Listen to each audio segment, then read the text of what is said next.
नमस्कार, आप देख रहे हैं R9 न्यूज और मैं हूं आपके साथ अंकिता शुक्ला।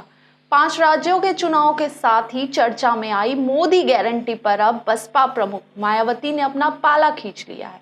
आपको बता दें, सोमवार को मायावती ने प्रदेशवासियों को नए साल पर बधाई के साथ ही दिए अपने संदेश में कहा है कि रोजगार गारंटी ही सबसे अहम है, बाकी की गारंटियां केवल छलावा मात्र है। उन्होंने आगे ये भी कहा कि सरकार इस साल केवल रोजगार की गारंटी सुनिश्चित करके सच्ची देशभक्ति और राजधर्म का पालन करे।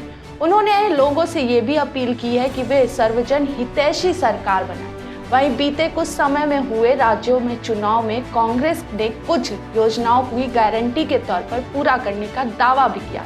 हिमाचल, कर्नाटक और तेलंगाना जैसे राज्यों में उसे इस पर सफलता भी मिली।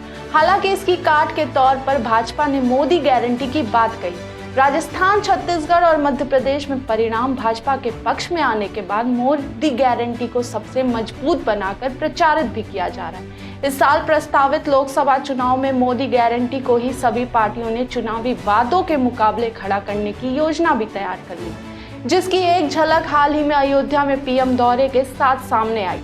अब जबकि गारंटी बनाम गारंटी की लड़ाई का खाका तैयार हो रहा है, तो बसपा प्रमुख भी इसी तर्ज पर आगे बढ़ती हुई दिखाई दे।